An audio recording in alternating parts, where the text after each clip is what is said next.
All right, starting gameplay, and this is going to be the RPG Limit Break submission for 2025 for Final Fantasy IV Free Enterprise between myself and... Sonny Wrath 11 here. Yep. He's the skilled player. I'm the one that makes the crowd feel good about how well they play.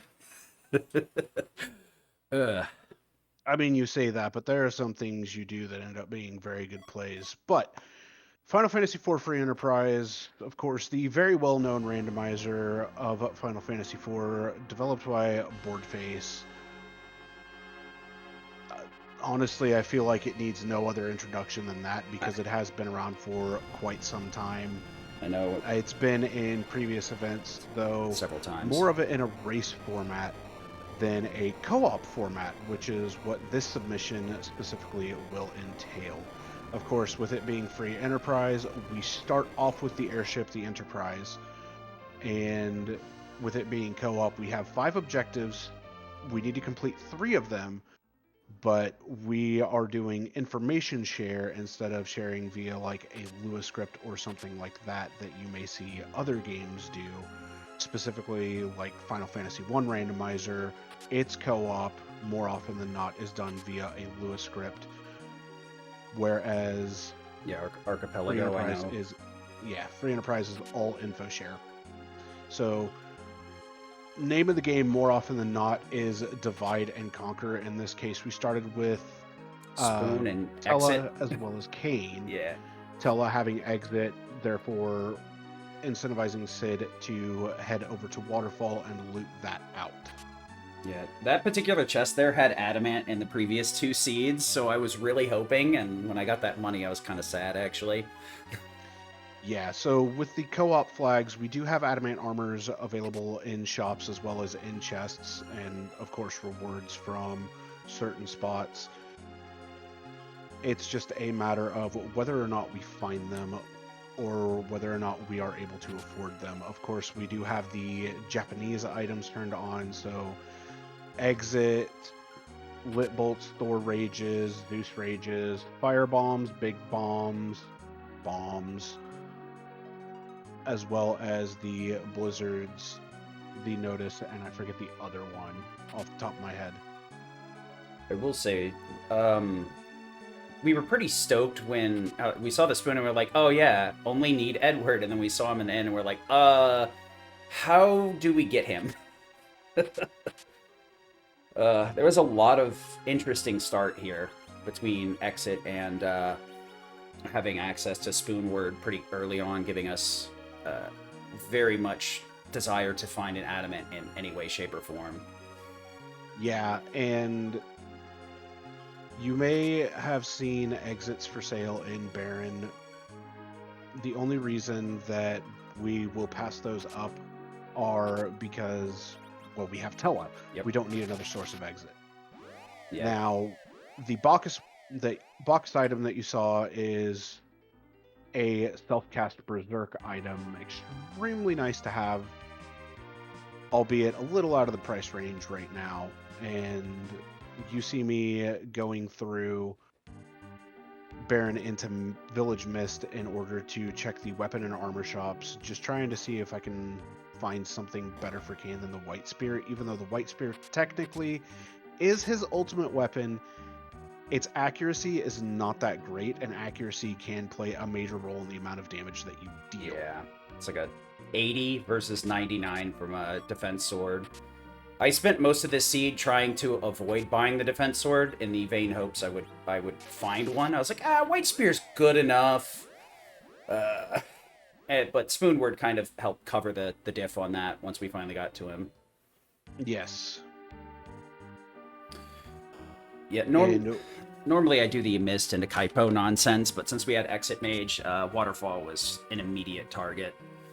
Exactly, and we are doing post-commentary on this because it ended up working out better time-wise to end up doing post-run commentary after getting the base run set and done for this submission. It made it a lot easier to do call-outs in between, too, without having to worry about, one of the things I do sometimes is I'll forget X or Y, and then I'll ask about it again.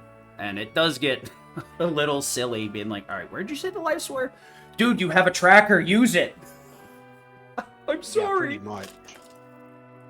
I get very bad about remembering to write down weapons. Luckily, I use a tracker that has a lot of drop-down boxes, so I can check off most of the items. But I do get in a nasty habit of sometimes when I buy like 10 hourglasses, I'm like, all right, don't need to mark them down anymore. And I couldn't be more wrong most of the time. I am very rat nesty with my equipment too. So if I feel like there might be a use for the equipment, I try to hold on to it for a short period of time at least before I go all out. But and that's a difference that you'll see between the two of us, because I will rapid fire sell a lot of things, even though I may end up needing them for something later on down the line. These Gaia drums here actually ended up being like super clutch. They let me get through a fight in one go where Sonny had to bounce off it a few times. Every once in a while, like Gaia drums and Stardusts are usually those kind of things I like to get my hands on, because they help even the odds where maybe I'm not too good at the run buffering to slow down the pace of combat. But, you know, throwing out a 400, 500 damage item on 2 different turns can really turn the tables on enemies that will kill you. Yeah, occasionally more damage than that. Yeah. It's one of those things, like, usually the use items in this game I have very high priority on, so you can blow off getting them till later and just mark them down and come back. I have a really high tendency to want to get 2 silk webs whenever I see them, and like 10 hourglasses is a hard buy whenever I see them, and another stack of exits if I don't have an exit mage on hand. There's just like the hard rule. Yeah, because the exit items, I mean, they do exactly as they say. They cast exit. Yeah, initially when I was like starting to learn this, I didn't quite realize how much time you lose to screen transitions. Like RTA and exit just ends up saving so much time. It's kind of amazing. It really does. Now, you know, we've been talking about all this, but we have yet to actually explain the flags that we are playing. So, of course, as I mentioned earlier, we do have 5 random objectives that we have to complete 3 of, but all of the objectives, the quest, the boss, and the character objectives are required. And once we complete 3 of the 5 objectives, we do get the crystal, which we will need in order to defeat Zeromus as per normal in how FF4 works in general.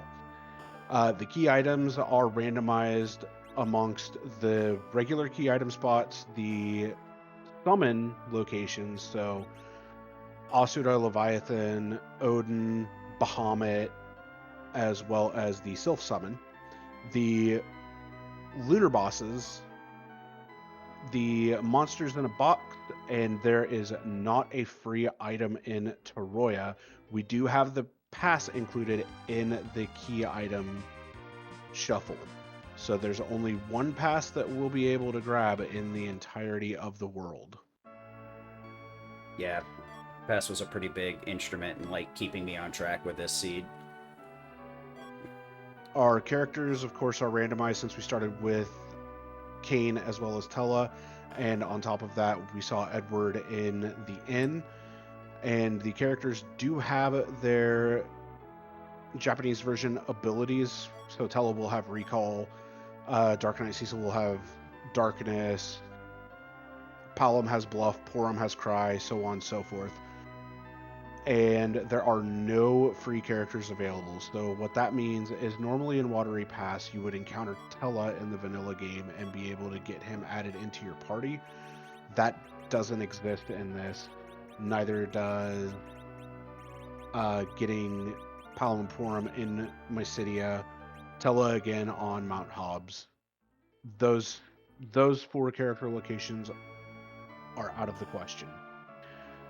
The chests and shop randomization are both wild, so literally anything could be in there. We could see great stuff. We could see absolute trash. We won't know until we start playing the seed.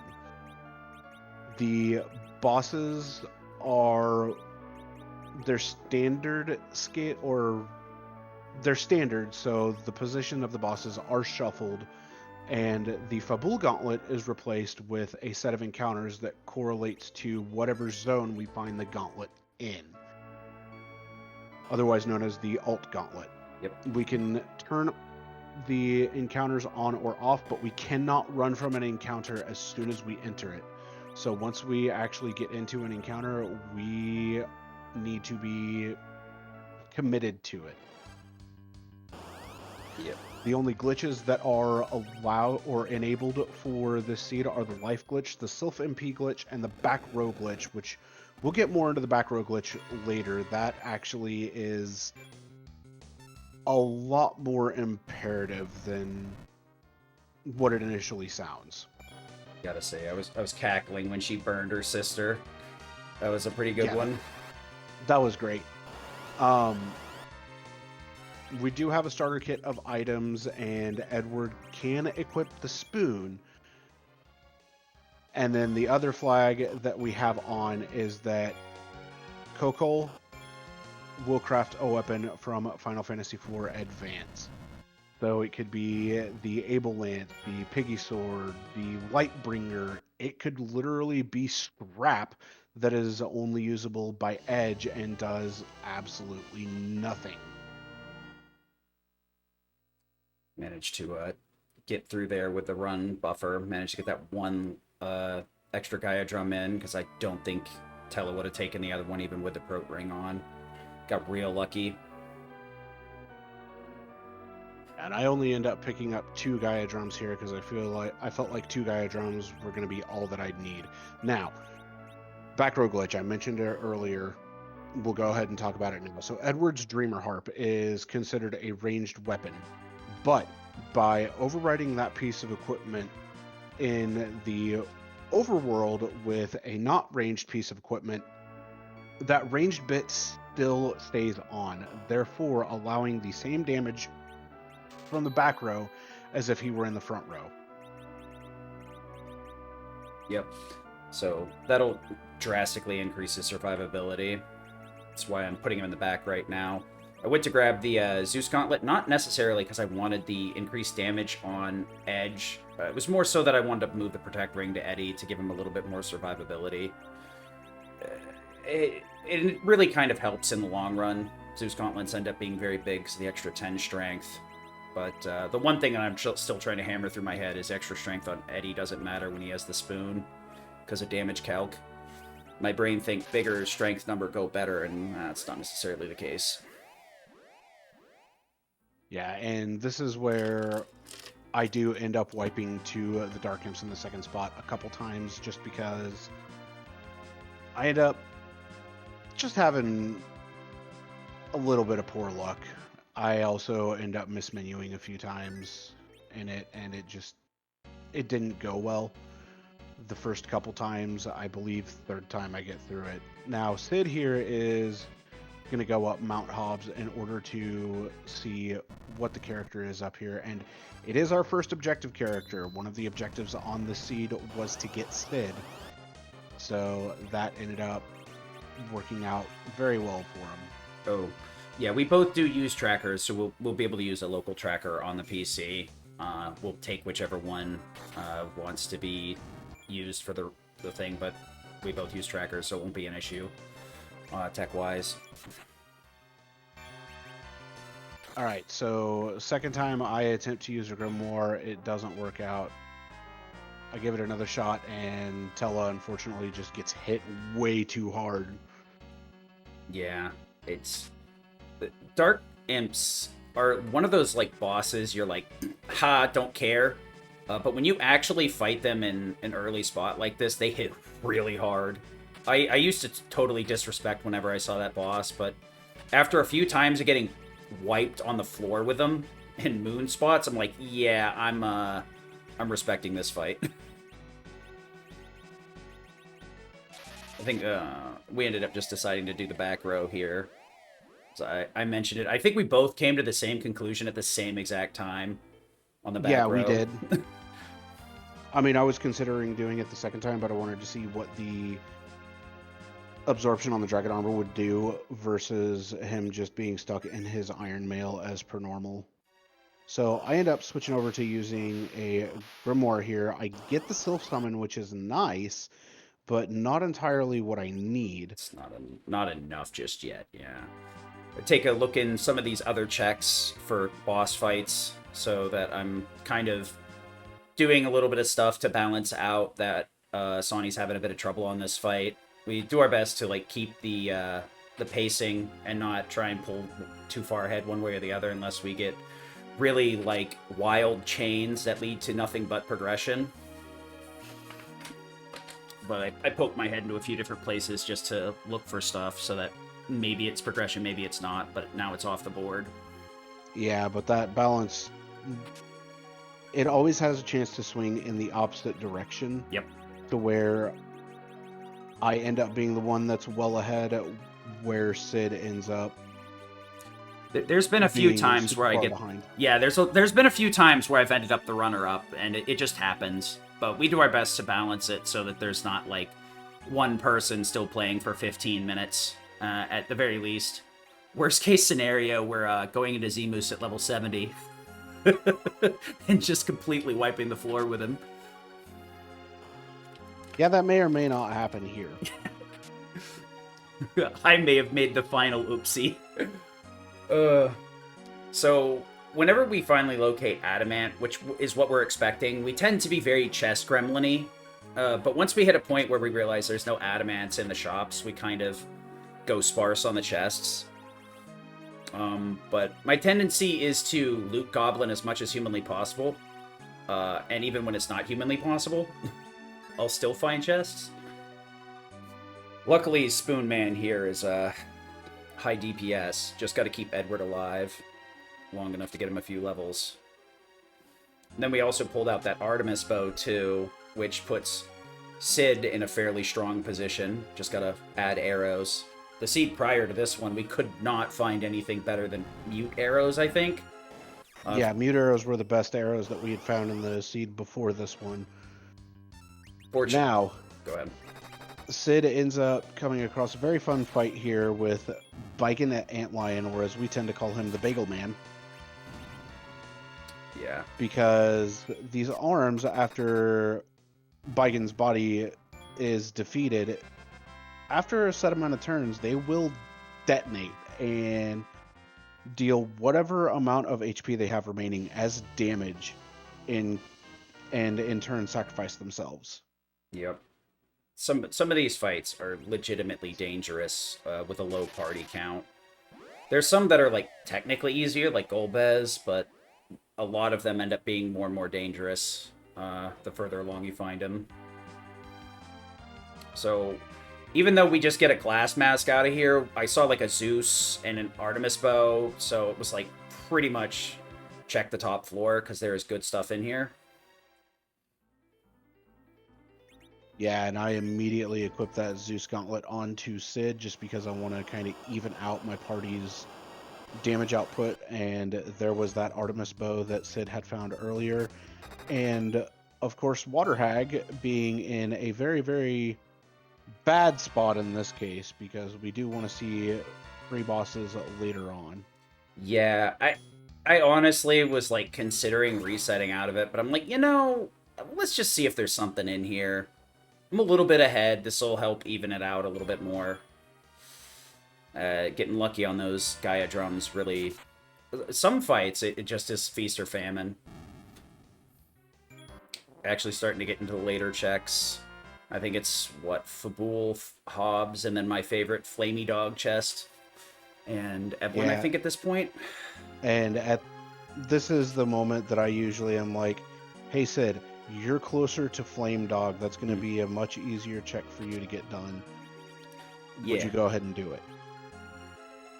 You don't even have to ask me. You just got to remind me that it's there. I'm like, oh yeah, I'll do it through Flame Dog. And then here's my... man, Ogre Axe is my guilty pleasure.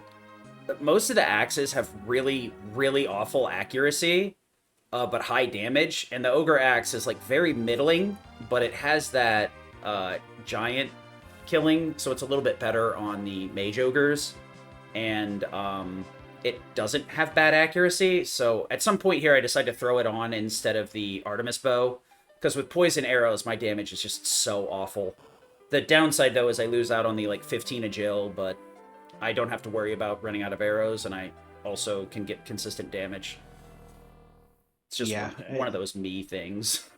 I ended up being the lucky one to find our first Lunar Sparkle, which ends up being Pale Dim this time around. If it were Wyvern, I would have been screaming. Yeah. There's some days you want to find Wyvern, and then other days you never want to see him, and you're just like, nah, I'm good. Thanks. And this seed was definitely one of those days that I didn't want to see Wyvern.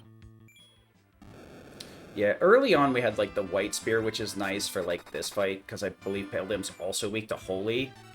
But most... Pale Dim resists Holy. Is it resisting Holy? Okay. Yeah, Pale Dim resists Holy, Octomam resists Holy, Mist Dragon resists Holy. Okay, I thought it was just Mist Dragon for some reason.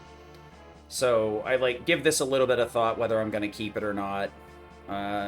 And communicating information. Decide, you know, it's... whatever. I'm taking it with me.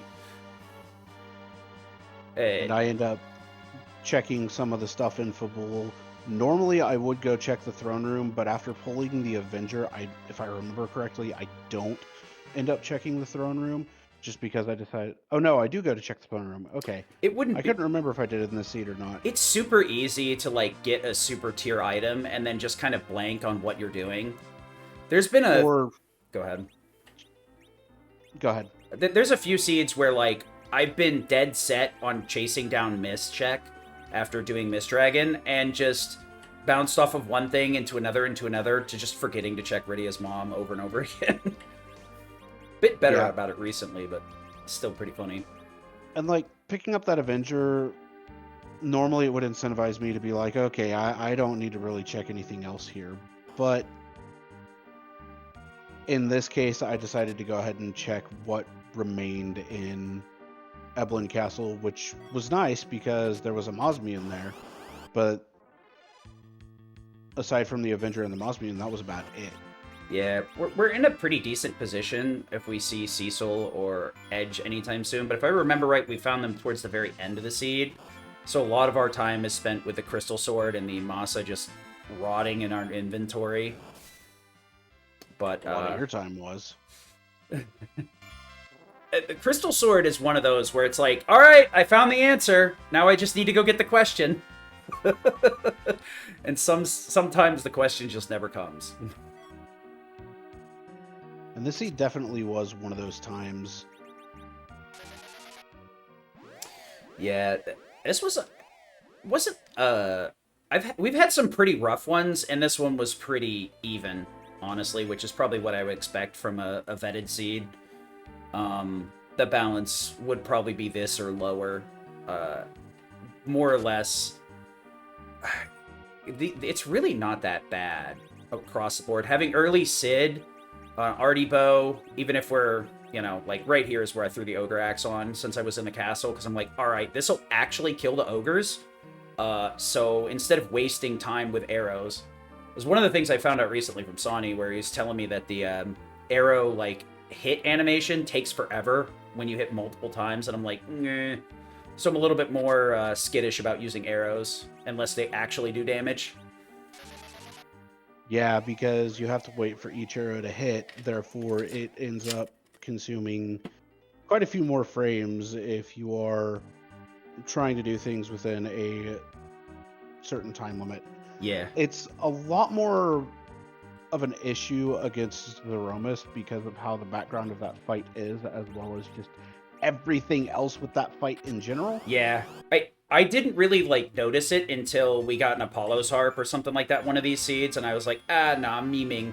I'm gonna put it on Eddie. He's like, don't do that. And then I go into the fight, and, like, I sit there and watch Eddie hit with notes, music notes for, like, 10 seconds, and I'm just like, oh, I see. I understand. Mm-hmm.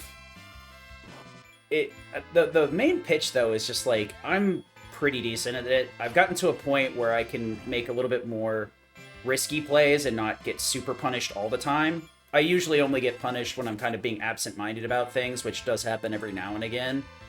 But for the most part, it's more so that I want to help promote people to get interested in it and be like, you know, I mainly run ARPGs. You guys can still have fun with these randomizers without being like a super god tier gamer. And there's plenty of people that can help you learn these. Hell, I've made a lot of good friends through doing stuff like this. Like half our staff? Yeah, something like that. All right, so I decided to go up Mount Ordeals just to get Tella his extra spells, and oddly enough, run into Asura here, which fight kind of sucks, but is not the worst because there is actually a bit of tech to this fight that you can actually lock Asura on casting life the whole time. And if you input your fight command when she flashes to make her move, she just gets stuck casting life. I'll have to put that in my my notebook because I've heard people mention it before, but I never actually remembered to ask exactly how that works, and now I know. Usually, I just have a rune axe to solve my problems for me. Mage, all right, it's time to die. I mean, that spot absolutely would. All right, and Antlion being the second fight is a little scary, but not the worst case scenario. Only because we face a lot of counters from this fight. So I did just grab the Artemis arrows, though. Those are like the only Artemis arrows we have for most of the seed, so that's an incredibly important find that ends up determining Sid's worth for the majority of the seed. But yeah, Antlion down. Yeah, thanks to a beautiful jump from Kane doing 1,400 damage. Getting rid of that magma key I picked up in there, too. Got a couple of good drops. The first one was meh, magma key in the middle, and then we got Artie on the last drop off.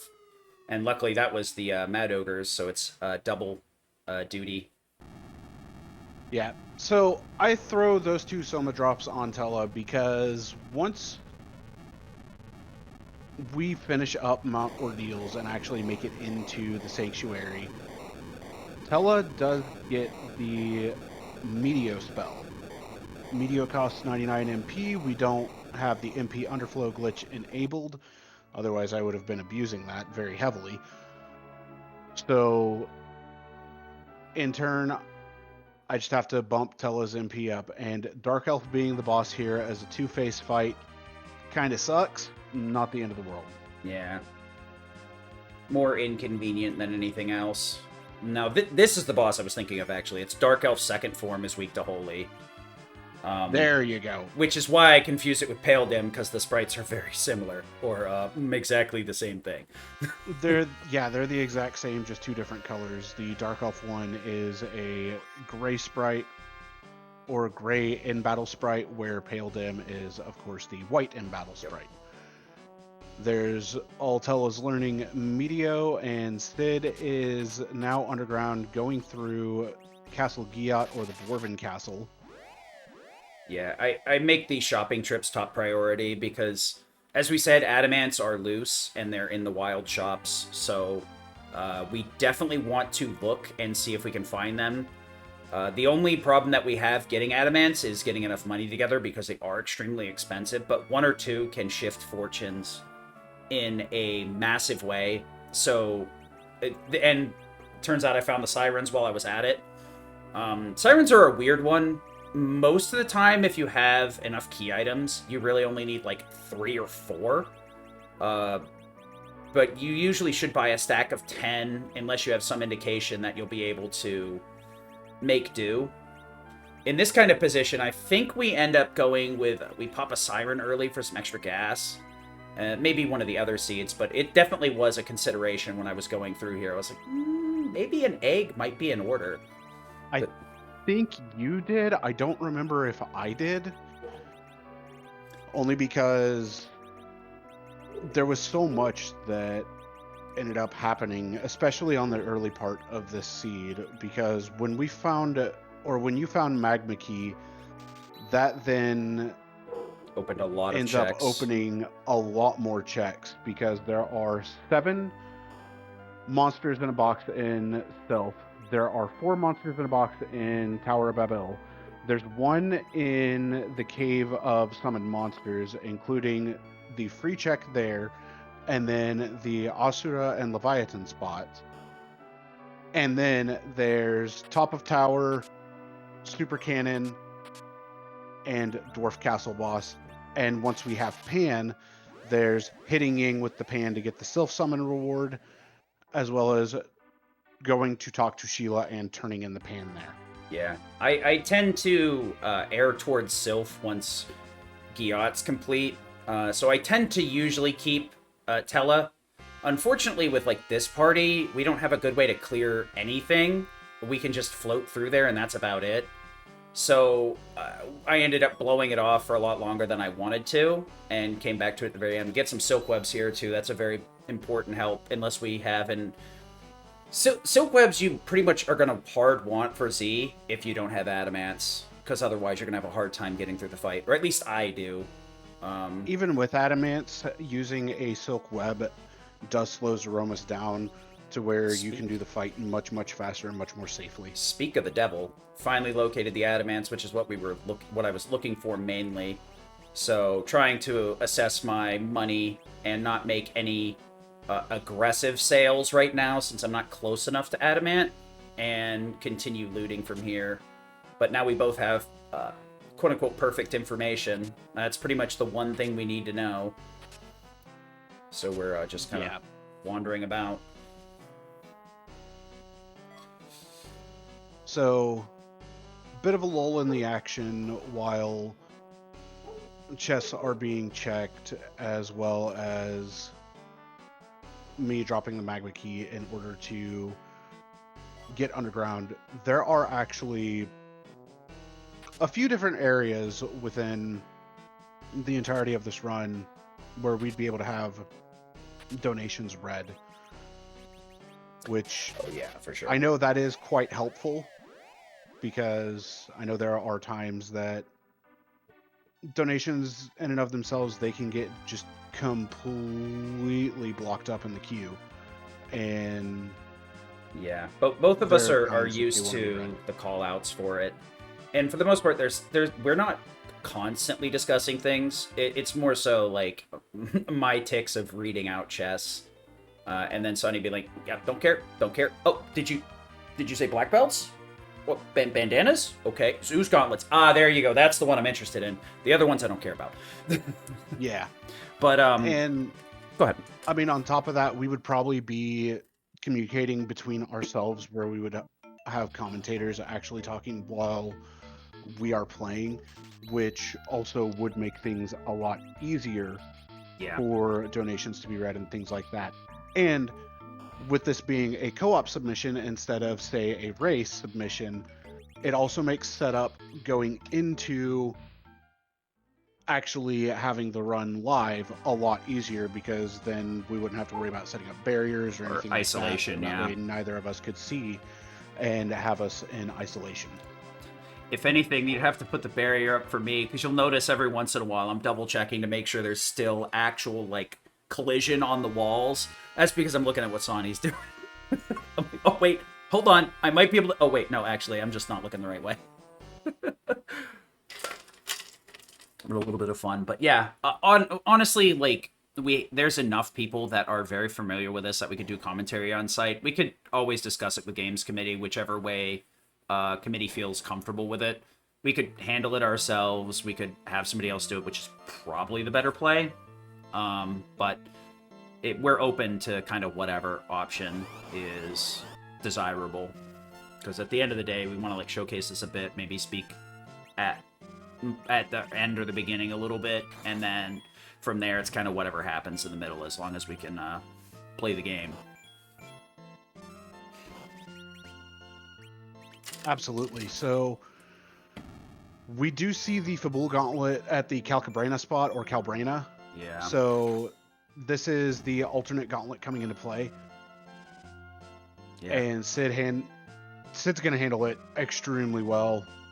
It's going to be absolutely no problem whatsoever. Especially with the weapons and armor that we have available to us. Yeah, I kind of wish I had been able to afford a few more Gaia drums, because this would have been a great place to rip them and shred through here. But this is about where like use items like hit their wall and stop being useful. Once you get to like Moon Alt Gauntlet, you're gonna have to fight them manually. But outside of that, this works perfect. The one thing I'm really like trying to be very considerate of is making sure I don't use arty arrows. I did pick up another 10-pack in the castle, and I'm actually like going out of my way to make sure to not use that 10-pack, so I have it as a backup. And I think I actually do burn my last arrow because I wasn't paying attention. One of the funny things is like the last arrow only gets burnt when you switch back to Sid's turn, I believe. So you can actually fire off one arrow indefinitely by either berserking him or not making it back to his turn after he's used the last arrow. It's super weird because everything else, every other arrow gets used regardless, but that last one is indefinite for no reason. I throw the Grimoire here hoping for something good, and I get the best pull I can because I'm like, these guys are just going to take a while. Yeah, you needed one of two summons there, and you got one of the two that you needed. Because the two that would actually finish that specific encounter very quickly are Bahamut, like you saw with Mega Flare, and Leviathan with Big Wave. Yeah, the main call was like, I'm gonna make it back to Sid's turn here, so I'm gonna use that last arrow. Alright, Grimoire, do your best. But it's normally why you want to stock up on Bacchuses if you have Sid, because then you don't have to worry about arrows. A responsible player buys stacks of arty arrows to not have to deal with it, but I'm very used to being super lean on the arrows and being very chiseler with it. It's probably one of my best and worst traits. And then we get Rosa here. I was so sad. I'm like, I got this crystal sword. It ain't doing nothing. I got Maz immunes, and I'm just trying to teach Eddie to use them. Well, I mean, could be worse, I guess. And Sid forgot that this spot has -3 HP, basically. Yeah. There's some spots where I forget. It's the Dark Imp effect, is kind of what I call it, because there's some bosses that I, like, straight up used to disrespect, and they scare me legitimately now. So there's some of the boss spots I'm scared of. Luckily, my tracker, like, actually has HP values on it, so if I remember to look, I go, oh yeah, that's right, this is Golbez. He has, like, 4 hit points. I can fart at him and win. I should do that. But yeah, I was hoping for something with offense, either Quake Kid, Rosa, or Bridia, Cecil, because what I was wanting to do was go into Sylph Cave, which I ended up getting blown off because now I don't really have a quick way to blow through those fights. And I'm like, well... Usoya would have been fantastic here. Yeah. And I get the pan as, like, just to rub it in, and I'm like, oh, no, I'm not doing it. So I think the play I end up making is just rushing to the bottom, because I believe pan is also an objective, maybe? So I believe returning the pan to Sheila was an objective in this scene. Yeah, so I'm like, alright, I'm gonna bum rush the pan and ignore the boxes for now, because they're gonna take too long to clear.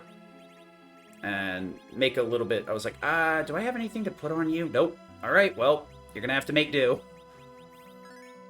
Sort everything to, try and keep it from getting too chaotic. I know some people move sort to the top, but, I try not to sort too much, unless I absolutely have to. But I know scrolling through the inventory a lot can waste a lot of time, especially for somebody like me that's a little bit more frugal with what they sell and when they sell it. Yeah, I am not one of those that moves sort to the top just because of running vanilla for quite a few years. Yeah. There are some things he's infected me with the brainworms of. What is it? It's any percent you normally run, so you have to, like, pause buffer the IGT so the game doesn't crash, and now... Go ahead. Yeah, that's any percent no credits warp, specifically, that I normally run. So I've got that, like, burnt into my brain. That's why I'm pause buffering, like, every single fight, just like Sony, even though it's completely unnecessary. We get a Stardust Rod here, and I'm like, that's cute, but that doesn't help right now. I look at it and go, okay, that was a Stardust Rod, good. So there are some times where I'm just looking the other direction, then I, like, mash through, and I'm like, wait, was that a key item? I better double check before this becomes a problem. Decide to throw in the life bow or the life rod here. Glass, because something's better than nothing. That way I can at least get her levels. And I luckily equip it just in time. Fortunately, it's the Toad Lady, so this is just a major inconvenience, and that's about it. I do... So, go ahead. The reason that I pause buffer in the fights when an attack's going on or something like that is just because I have something extra to do while I'm in the battles, because we can't run away from them. It doesn't matter what battle we're in.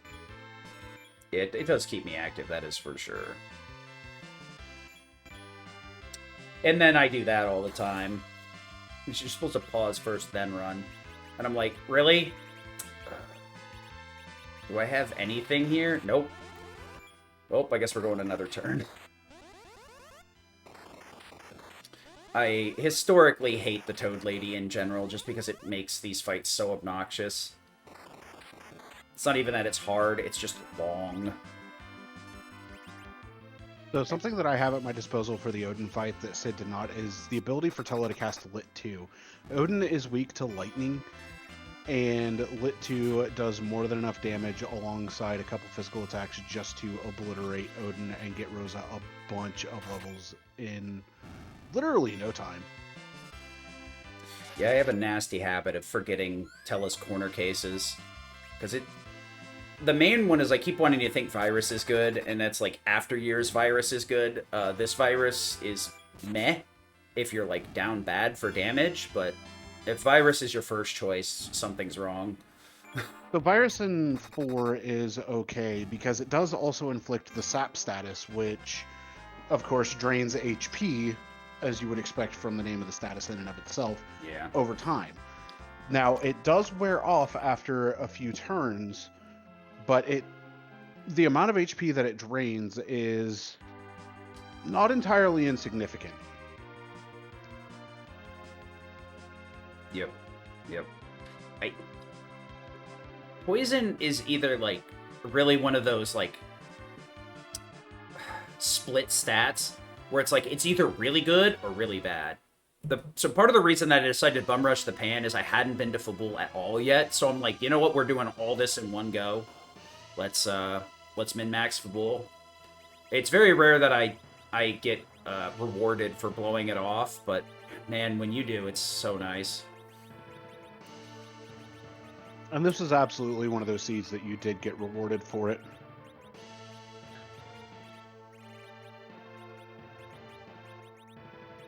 Very close to the adamant, so I'm like being a little bit more thinky with my cells here. Like, if I make the edge here for this,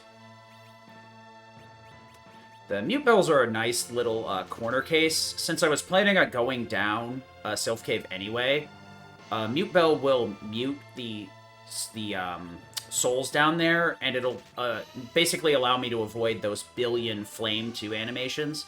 It's not even that I have an issue surviving them, it's just like it'll avoid a bunch of spell procs. It eats up so much time, and that way all the spirits do are they go to cast, the cast fails, and then it's on to the next turn. Yeah. I could have double dipped and used Hourglass, because the thing is the way that the turn buffer works is they'll always get their turns in even before you throw Hourglass, unless you have a ridiculously fast character anchoring. But the Mute Bell will silence them before they take their turn, so at the very least you can skip the first set of animations. I should have doubled down and used the Hourglasses as well, so I could avoid the additional animations after, but I didn't really consider it until hindsight, and I was like, see me double checking the arrows here, so I want to make sure that I'm not going below, because running out of arty arrows means it is pretty much useless. I've had a few seats ruined by being a little bit too giving with my arty arrows. Yeah, and I paused there just to think about whom I wanted to equip the ribbon on, which ultimately I decided upon equipping Rosa with the ribbon, because that, in the end, would be a better use of it.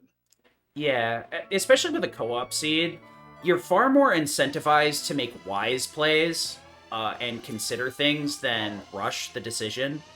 The only decision that you really can't undo is equipping Adamant, because it'll give everybody that negative stat for they'll be like They weak. they'll take 4 times more elemental damage Yeah. if you unequip an adamant armor, which is definitely not good. So you can just throw it on and take it off, but one of our plays is normally if we have an adamant, we may throw it on immediately, but there may be some cases where we hold on to it, like if we have a crystal sword and character checks, or if we have the spoon and we know Eddie is like at the inn, we hold on to it. But the only time we like immediately throw on adamants is either A, at the very beginning of a seed, or if like one of the seeds we found 3 adamants in the same room, and I was like, this is never happening again, ever. Everybody's getting an adamant though. That was a once in a seed was a lifetime thing. But most of the time we have to work for our lunch. A lot of seeds are pretty much like this. The spoon is a good get off the ground tool, but Eddie is not invincible till he hits 60 or you give him an adamant armor. I mean, even then, it's not guaranteed that he's going to be invincible. So, a little bit more route divergence where I'm heading into the Tower of Babel, specifically Lower Babel, in order to get the checks done here, where Sid is actually going to come up behind me now that he has a lot more comfort in being able to get through everything here. Yeah. The problem with these alerts is that if you can't kill them in one shot, they are going to summon an enemy of some sort. And said enemy can easily ruin your day. Yeah. Especially with a very, like, glassy party like this. We're kind of, like, running on the very edge of survivable. We are, but that enemy was not one of the ones that I could have ruin my day. Yeah. The other thing, too, is he was giant, so that's why Sid hit for, like, triple digits there, because I think he has a rune axe on. Which... He hit for quad digits. He's got the poison axe equipped. Yeah, poison axe is, like, the legally distinct rune axe. You like, it's cool to see it, but you always want to see the rune axe instead. And not only that, but the rune axe is worth a lot more, too. So I'm going through to get all of the checks in here. There are 4 monsters in a box, as well as the top of tower and the super cannon room. The only problem right now is I don't have the tower key in tow, so I wouldn't be able to check super cannon. Yeah. But there's always a chance with how these flags are that the tower key is in one of these monsters in a box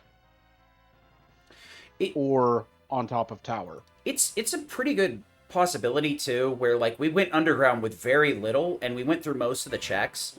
So underground has to give us something. So it either has to open up the world in some significant way, or it ends up being in a really nasty chain. And tower key in tower, we've seen it quite a few times.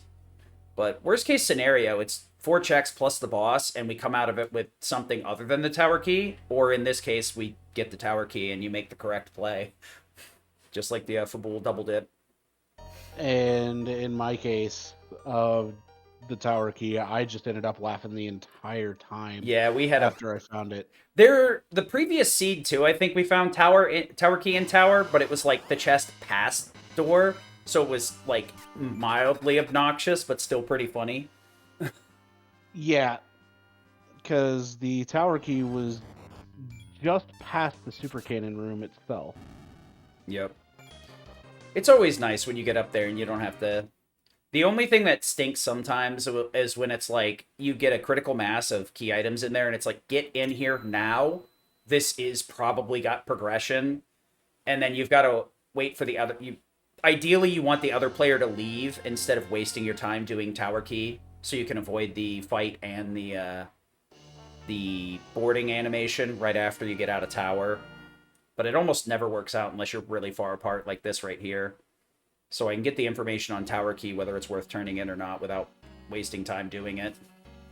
Yeah, because I still have the top of tower to do before actually seeing what the tower key turns into. So it allows Sid to make it down the mountain, come underground, and start heading to another location, or decide to climb the tower. Yeah, I had a wide divergence here where I was still thinking about doing Sylph in the back of my head. I now have Float from Tella since I finally did Hobbs or Ordeals. And it's like, well, you know what? Wait, we never did Mischeck. So, wandered in over here to see what that gets us. And it's a twin. I'm thinking about it. I'm like, this is not going to help me in any significant way. That's the white mage, not the black mage. I'm out of here. Probably one of my biggest weaknesses is not being able to tell the difference between the twins outside of battle, or until I at least see their name. Yeah, and so now I am going to take on the boss here at the top of the tower, which happens to be another Lunar Sparkle, and I'm like, oh, crap. Yeah, we already cleaned one out. This could be very bad. Especially when you see Lunar Sparkle in some of these later spots, and we've already had one or two, it's like, this could be the one. Because Wyvern is very unforgiving, and we don't have Wyvern on, so Wyvern requires some respect. Decided to dip in here and grab the first couple of chests for the free money on the Dragoon Spear. Fairly close to Adamant numbers, so bounce back out. Forgetting where everything is, and then remembering, oh yeah, it's underground. Yeah, that's right. I was right there. So I think I'm also wanting to grab some lives too, because I initially blew that off. I was like, all right, now we're getting close to that point. So I actually messed up in my execution of this fight, because what I wanted to do was I wanted to have Telecast Cure 4 on the D Lunars in order to end up dealing more damage to them via healing. Yeah, it's one way to deal with these guys is to use Cure, so you're just getting the physicals. But it's a bit rough with the Glass Party. It's probably the best way because their full screen Blaze can mill through a party real quick, but because it's percentage based, sometimes it's the better way to deal with it. It's a real skill call. Sonny tends to take the fights in a very different manner that's a lot more knowledge based, where I usually take advantage of some of the silly stuff and just hit it hard with a big sword. Sonny's going for the frog strat here, so I'm on my own right now. But I did finally get that adamant, so I've got to decide where I want to put it. I'm pretty certain it goes on Eddie. But at this juncture, there's really not a super bad choice. With Sid, you can double dip on the huge stat bonus from Artie Bow and get plus 30 across the board. And then really the only thing you're losing out on is the Wisdom and Willpower bonus, but Sid doesn't cast any spells, so it doesn't matter. At this point, I'm considering my options, because I know D-Lunars is at the top, and I'm like, alright, well, do I want to put Adamant on Kane so I can leverage the White Spear here, / Dragoon Spear? Do I want to put it on Sid so I can leverage the Artie arrows against the Dragon? Or do I want to go with the all-round decision of putting Adamant on Eddie? So I'm just kind of thinking it out. I've got plenty of time till I get to the top of the tower, so I'm not too worried about it. Where I'm just waiting on breaths to come out and the other D-Lunar to be turned into a frog as well. Yeah. This is actually where things get a little scary, because I am down to 1 Star Veil remaining. And I would like to have that Star Veil in reserve, but I understand that it's not something that I may be able to deem feasible. Yeah, there's... So, oh wait, I have 2. Never mind. I thought I was down to my last one. I think the problem So is you got bursted down too quick to put both up. no, it wasn't even that. It was the person that I had a star veil on and ended up Dying, being probably. focused down, and Yeah. then afterwards I just ended up having to use the other one. But the second breath finally lands on the other D lunar, and now I can start getting people back up and having my party doing what they do best. Yeah. And luckily, with the knowledge that I have from this, I can go into it with a perfect setup, and I'm already like planning out my route here, what I want to do. I'm skipping Sid's turn because his accuracy can kind of be garbage, and he's on his last arrow too, so I don't want to trigger summoning the additional enemy. Um, Also, checking out the chest because there was like I think 3 key items in here, so all of the traps were worth triggering. And since Sonny was fighting against the most dangerous frogs in the world, I had to just let him focus and decided to come up the tower on my own and not worry too much about getting super perfect information. Yeah, because while I was fighting these guys, there were a number of things that could have gone wrong, but ultimately did not. And with that, the D Lunars at the top of the tower are down. The entire party is up. All experience gained properly. And now it is just continuing on and getting everything just back online. Yeah. The moment I saw this apple, I was like, you know, Eddie seems to be a cornerstone of the party. Let's get him a little bit extra HP. Might have been better to apply it somewhere else, but with Spoon and Adamant in hand, I decided to just all in on him. Which is funny because I pivoted. If I recall correctly, I pivoted away from Eddie, then back after a few more character checks because we ended up in a really weird character party where we could go full Zerk. So I ended up leaning into it. Which is Yeah, we could have gone the full Berserker party. We could have gone quad Zerker. We could have gone hybrid of 3 Berserkers, 2 mages, or 2 Berserkers, 3 mages. There were a lot of different options available. I tend to us to lean towards the safer hybrid because it gives you a lot more recoverability, but I couldn't pass it up this time. Now I'm gonna get. I'll play whatever I feel like, depending upon what the seed gives me. Whatever the day is, it changes. Like, if we were to do a seed today, I would probably be doing a 5 mage party and do reflect strats. Right here, I make a big mistake. I do an attack here and then Berserk, which actually consumes the arrow, because I misunderstood how these two interacted. All I had to do was pass with Sid here, and then Berserk. So he's going to be sitting here triggering counters the whole time, and I'm going to be super annoyed about it. And then they burst down Eddie here, which is the one I chose to Berserk, so I'm in a really annoyed state right now. Luckily, I decided to put Dragon Spear on, so the jump one-shotted this D-Lunar, making my life a lot easier. This could have spiraled pretty heavily. I got fairly lucky with the way things rolled out, even with the bad. So I'm at the point that I'm looking through what I have in my inventory, deciding what I want to sell, and potentially grab an Adamant from there. I decide that it's not worth it to go for an Adamant just yet, and instead just proceed onward within the seed. Yeah.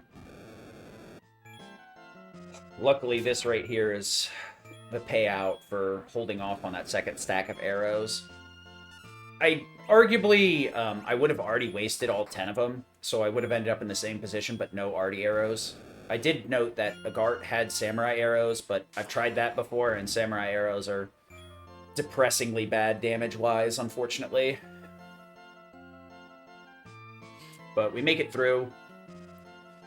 But that could have been very, very easily could have spiraled. And we get an Earth Crystal here. So that's why Sonny's heading up over here. This is where the wheels fall off, and we start getting into a uh-oh, follow me situation. Yeah, because this is where a massive, massive snowball forms as everything just keeps moving faster and faster. The lucky part is, like, both of us end up finding mission critical stuff. Also, I managed to glitch out the floor here. Not really sure what I did, but okay. Pretty funny. But it turns out both Earth and I'm gonna head into the Sylph Cave here and get a couple of checks done before we realize Earth is super important. Unfortunately, I got a little bit greedy here, but luckily I didn't get punished too hard yet. Yeah, I was considering flying off and going to buy an adamant, and then I went, nah, I'm gonna just finish out Earth. Yeah, luckily these overworld checks are fairly easy to push over as long as you're paying attention. This one ended up being a really, like, weird combination that wasn't as easy. It was pretty straightforward, though, overall. Let me get the poison. Still on the poison axe. What a madman. Those Zeus gauntlets coming in handy, though. Oh yeah, the Zeus gauntlets were massive saviors. And since Sid had told me that the Flame Dog chest was vanilla, I went, okay, I'll take it down real quick. Yep. It's, Stardust Rod, or the Zeus gauntlets, yeah. It was the Zeus gauntlet. There's, was one of those payouts. Yeah, so at this point, we either have Sylph, Fey March, or Earth check. So we're kind of like, what do we do? And since we found Adamants, we ended up fading Fey March, which we normally don't do. But it was a pretty good payout overall. Yeah, we faded it for now. I believe I'll be heading there after Earth is done. Yeah. Or after Tower of Zot's done and all the Earth Crystal checks are accounted for. But this fight right here, Ogopogo, is a rather interesting one. Yeah, because... Go ahead. Ogopogo opens up with 2 big waves, dealing 50% of what your maximum health is in damage immediately.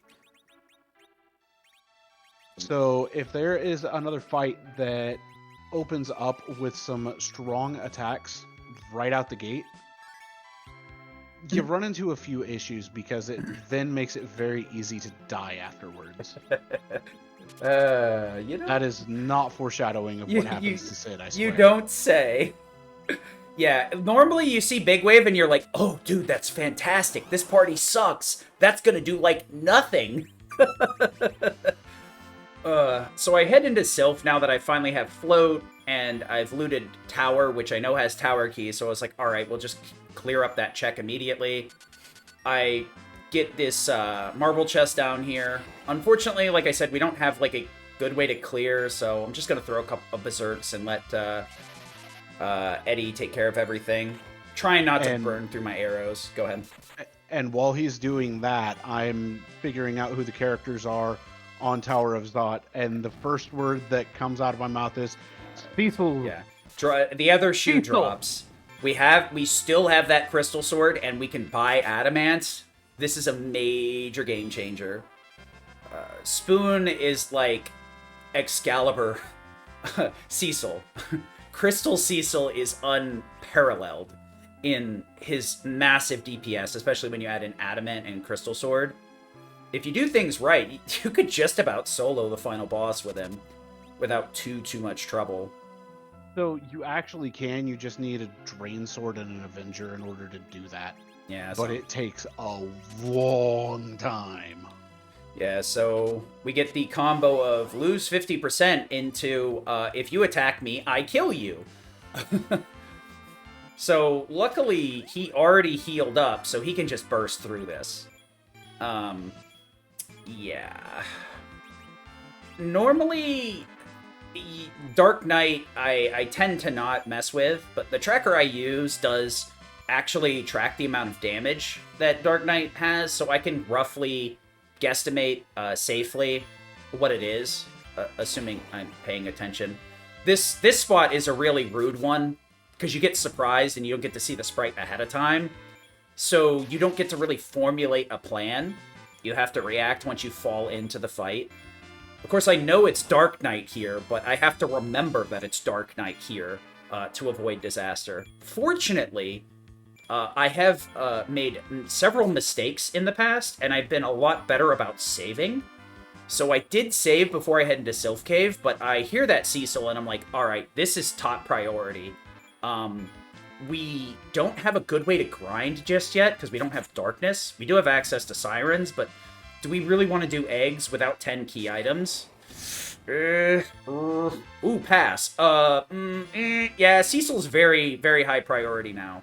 All we have to do is get Crystal, which is clear King Spot, I believe, in Feymarch. So we're 2/3 of the way there, and I'm like, okay, well, poop. Hey, look, it's a Crystal Sword. And this is where I end up going to grab my first Adamant. Because I have Crystal Sword Cecil, I have Spoon Edward, or as I like to call him, Spoonward. Yep. Spoonward is top tier. I have a fairly decent weapon on Kane, and this is where I then decide who am I keeping, who am I not going to worry about, and I ultimately decide if I run across Edge, he's not going to be worth it for me to keep because I'm already going to be able to do a lot of stuff.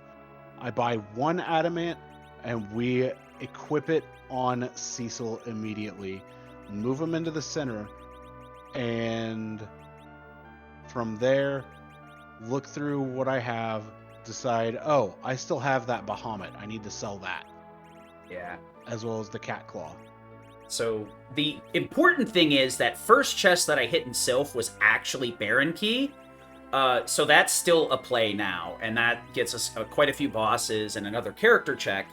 So, you know, why not? We're kind of hitting the point where we need some way to grind, and sirens are all we have. We would really rather not eggs, so we're like, you know, if we hit 10, eggs isn't going to be bad. So let's go get that crystal and see what else is down there. So I have the Baron for now, and I'm going to check it later. At least I thought I was going to. Ugh. Unfortunately, I did a lot of selling and looting, which I cut for time after I bounced off Dark Knight coming up. Spoilers. I just got up there and was kind of like absent-mindedly holding the button, and I get in a fight and I hit him, and I'm like, oh no. Well, that was interesting. And then I fiddle-farted around for a bit trying to think of a way out of it, and I'm like, alright, I'm just gonna throw Avenger on Cecil, and if he kills him, he kills him. If he doesn't, he doesn't, and we're gonna see where I saved. Which is unfortunately back at the door of Sylph Cave, not even after the Sylph Cave check, but luckily I didn't go too deep.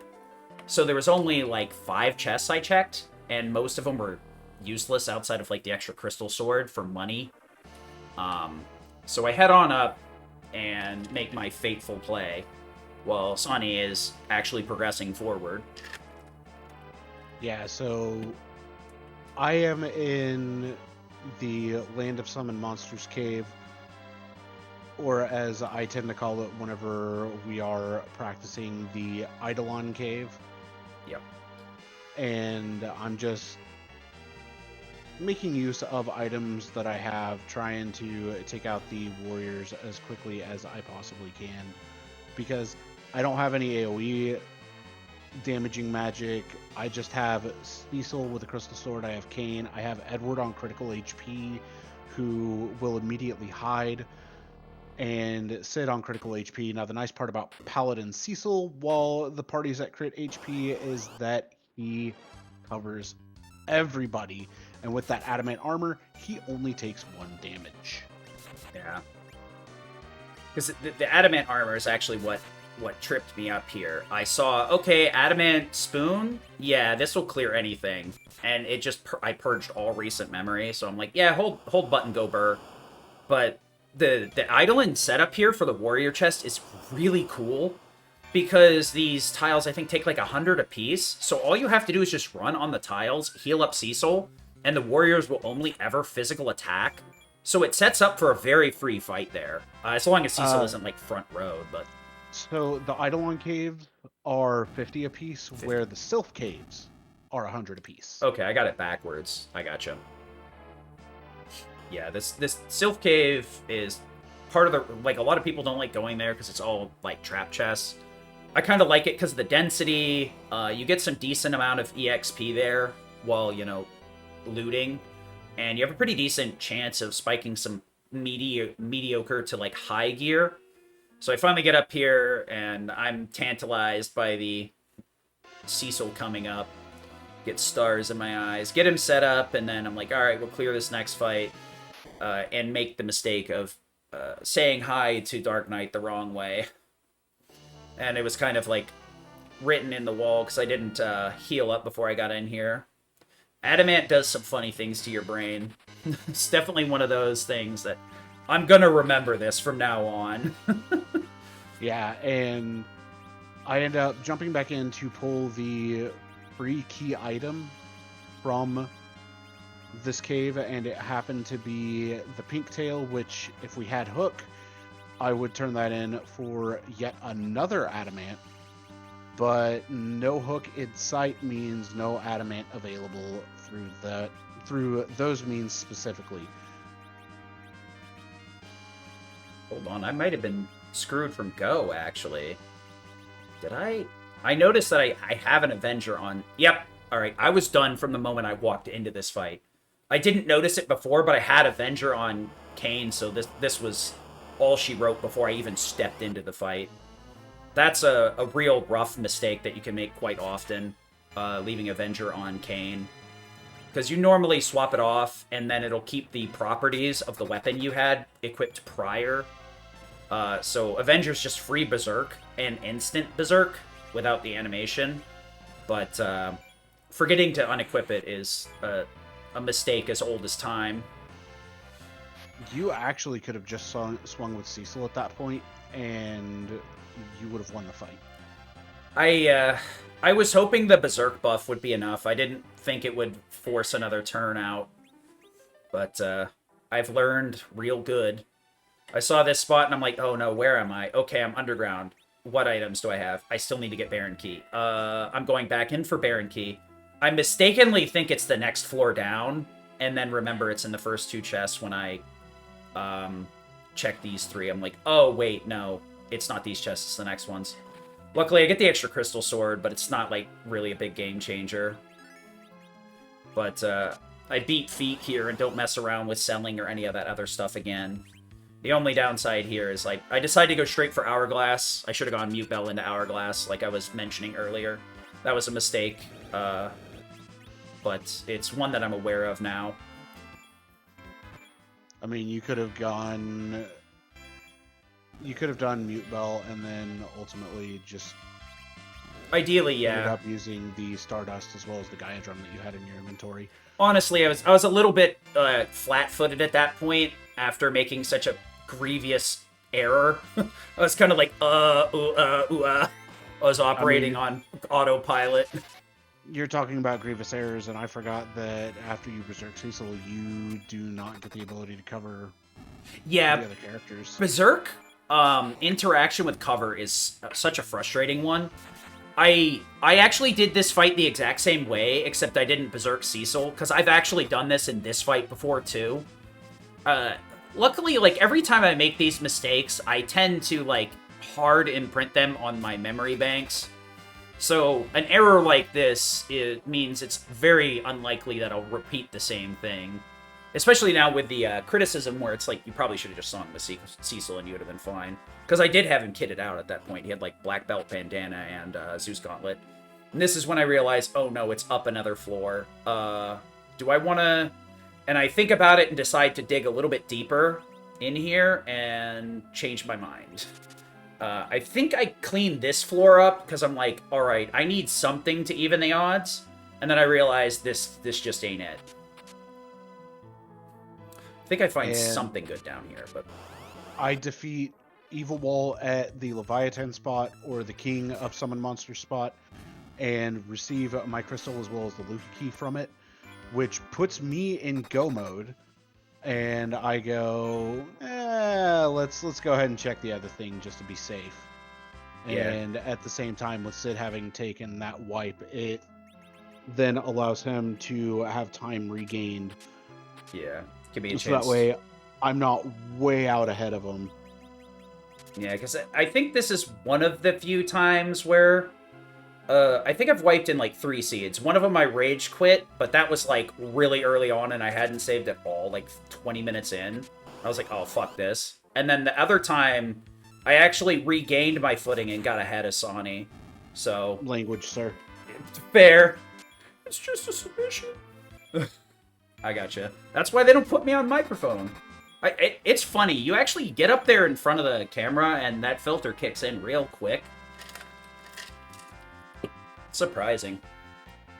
So I make a gamble here to check the lower chests, hoping of finding something to stabilize with, and really didn't find much. Alright, well, I should probably go get that Cecil. No, I want to get Baron Key. Head back in. So I make this as laborious as possible, as I'm, like, still kind of scrambling to catch my footing. But I did learn my lesson about healing. And I am just working on taking out CPU, which this fight honestly is one of the longer fights, just because you have 3 different pieces to it. You have the CPU itself, and then an attacking orb and a defending orb. The defending orb will heal the CPU for 1/10 of its max HP, and the attacker will use Mazer, which damages you for 1/10 of your max HP for each character. Yeah. And the rub being that if you take out both the Mazer and the healer, he'll use Globe 199 twice, which will one-shot 2 of your party members on 2 separate actions. So Yep. Berserk is really kind of off-limits in that fight. So you lose out on a lot of damage. Berserk not only increases your damage, but like automatically inputs your attack command. So you attack at a blistering pace with Berserk on. So it massively increases your DPS. And then the way that the ATB kind of works in this game, or the combat system, I guess, for lack of a better way to describe it, the game actually will clog the quay with a bunch of those attack actions. So the game really can't take actions because you're taking all of them, more or less. Decide to use a life pot here because I want to get him back up to use exit, but I don't feel like using MP at this point. But yeah, we get the we grab the king. This right here almost was almost an issue too. Luckily, I looked at my tracker and I realized I hadn't grabbed king yet, because later on we're discussing, okay, it's time to go. And I decide to cut early on the grinding, which I normally do. And Sonny ends up going a little bit longer because we realized I didn't grab my crystal, so I had to go down there, knock the king out, and then come back up with the crystal. But we decided to make the Baron play here, which helps offset that wipe at the top of tower. I'm going up for my revenge, and by revenge, I mean I'm going to stand there and listen to him tell me how to go left or right in the world. I'm not quite sure what he's talking about, but as long as he goes away, I don't care. You say offset. It's offset in air quotes. Yeah. Because we do know that the Darkness Crystal is still out somewhere in the world, which the Darkness Crystal gives us the best option for a grind, being using Sirens to summon King Ryus or Gold Dragons, which give... It's 100? It's going to be 30,000 XP a piece normally. Yeah. But when we hit 10 key items, that gets doubled, and so they will actually give 60,000 XP a piece normally. On top of that, with the life glitch being usable, that then makes the encounter, if we do a regular life glitch instead of using life 2, which is also possible, worth 180,000 XP for just the one fight. If we were to decide to use life 2, we could get millions and millions of XP in literally one fight. Yeah. It's usually why I cut shorter on the grind. I really mainly aim for the agility anchoring target. or like a certain HP threshold, I could probably push my grinds a little bit faster if I got better at doing double life glitches. For me, it's basically a single or bust, rather than you're trying to overcomplicate it and playing it poorly. I speed through the process. Finally got through Nope Noodle number 2, and now we're gonna go to Nope Sword number 2. But we finally find some Artemis arrows, an hour and 20 in. And that tells me to swap Sid over to Artemis Bow and Artemis Arrows, and then go ahead and sell off the Poison Axe. Yeah. Because I don't need that anymore. Crystals on top of that, Crystal Rings were for sale, which Crystal Rings are really nice. They do give elemental resistance, as well as increase the character that's wearing it. Their agility goes up by 5. Yep. I forget about the extra 50 Artemis arrows until I go to sort and instead equip them there. And after that, it is time to dive the Barren Castle. I'm just trying to find Darkness Crystal in order to expedite our grind and not have us scrambling eggs for insert amount of minutes here. Yeah. So one of the changes here actually is, like, I had initially sold the Massas before I took that wipe, and at this point I haven't sold anything again, so Edge is back on the table for me, and I'm kind of in this weird spot where it's like, okay, if we have to scramble eggs for our EXP, Eddie is going to be a real pain in the butt, because he doesn't really come on until later levels, and even 10 key item egg scrambling takes forever. So I was like, I like Eddie early spoon, but also I don't feel like hitting 60. So I'm still holding on to those Moss Moons for dear life now that I got them back by hook or by crook. Decide to heal through this like a good player does instead of face tanking it, and wait it out. Very rude place for Dark Knight. There's a couple of places where he's super scary, like Waterfall is extremely fast. That one has caught me off guard a few times. Yeah, that's only because of Octomam's base agility being the highest agility in the game, even higher than that of Zeromus. Yeah, I think, like, the way that a lot of the bosses are programmed and the spots are programmed, it makes for a very fun, replayable experience with this randomizer. And then some of the jank is very endearing that, like, leads to a really fun gameplay loop where there's a lot of ways to solve some of the problems. Like, yeah, you could just kill Dark Knight there, or you could just heal through it. You know, like, both are valid options. It just depends on how much damage you have. Let me see some officers right here. I do tend to like holding on to coffins if possible, because fights like this are super nice when you have them. But not always. I think I ended up using a coffin here when I came through, because I had one just kind of chilling.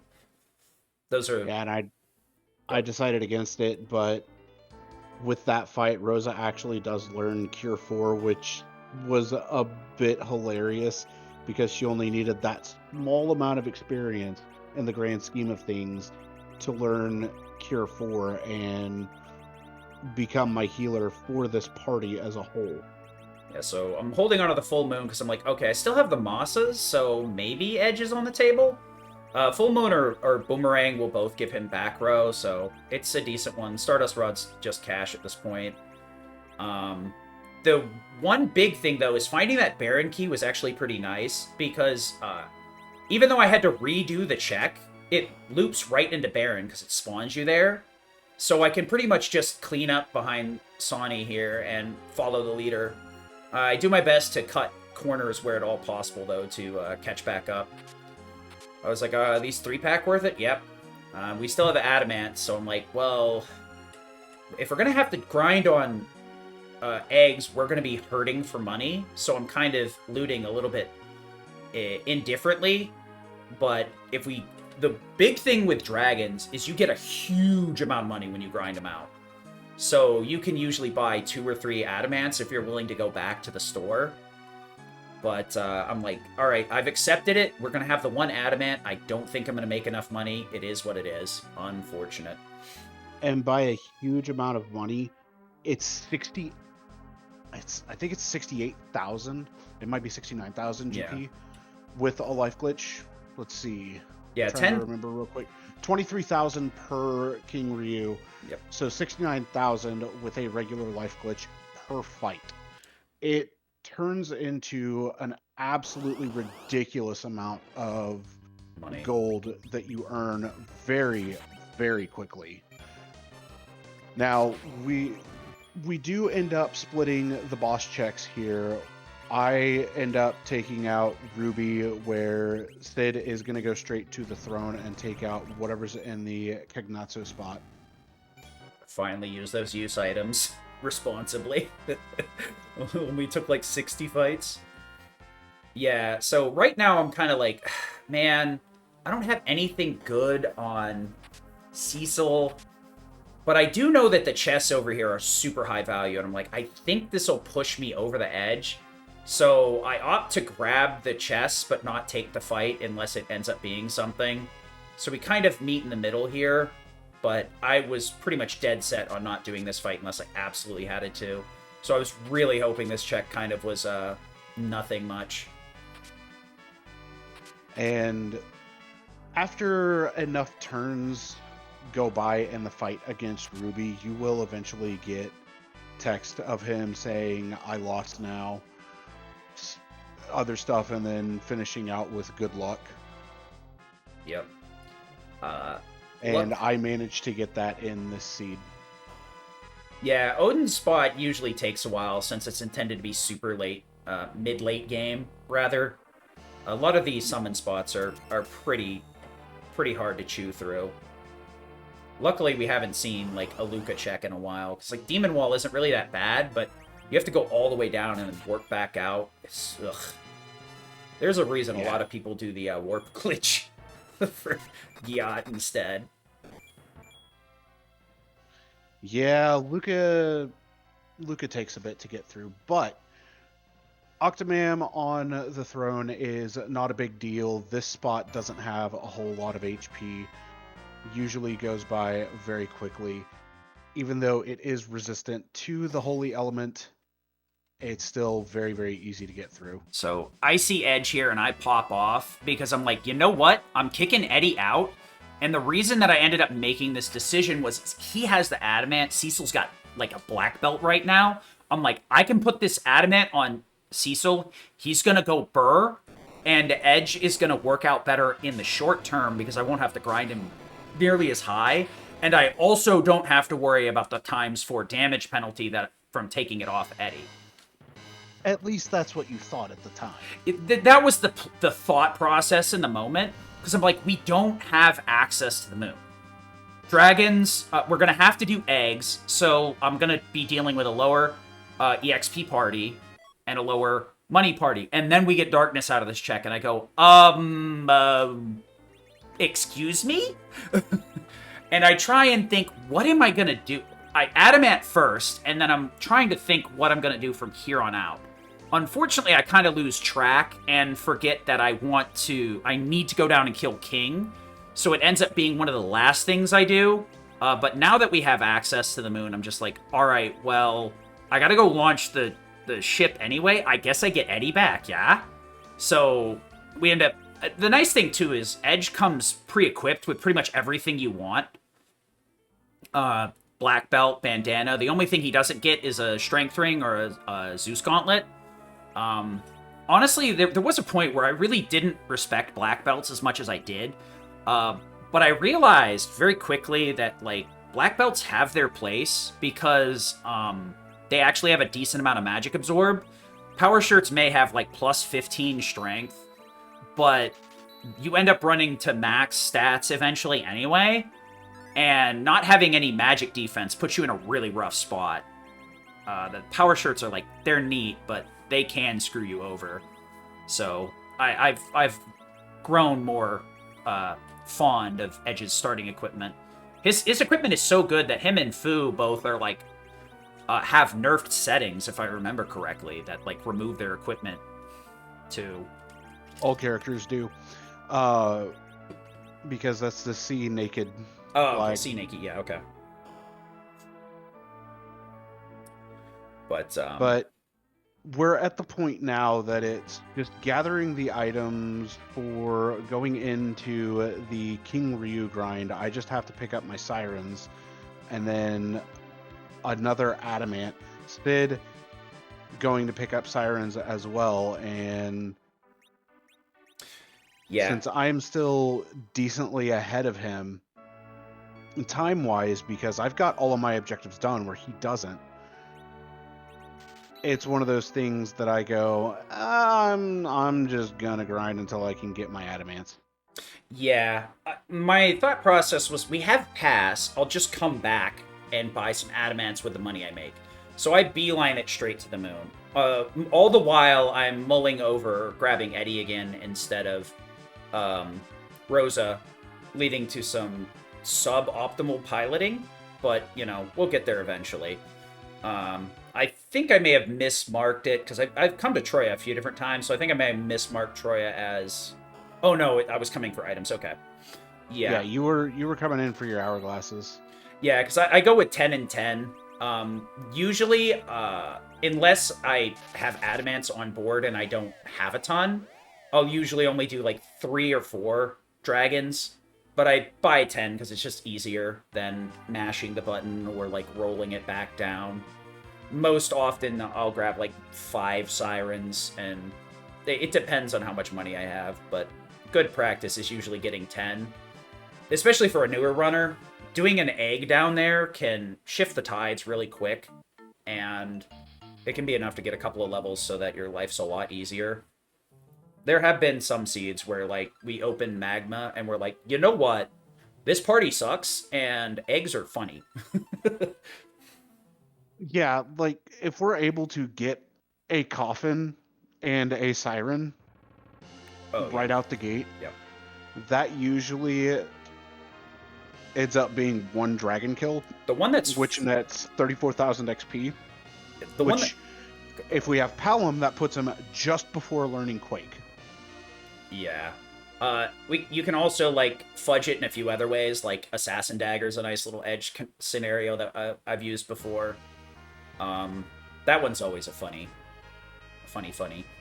Because there was one seed where we were like, all right, we're trying to make enough money to get a siren and a coffin, and here's where I finalized my plans to take revenge on Zeramus for my own incompetence, and we decided to go full gas, no brakes.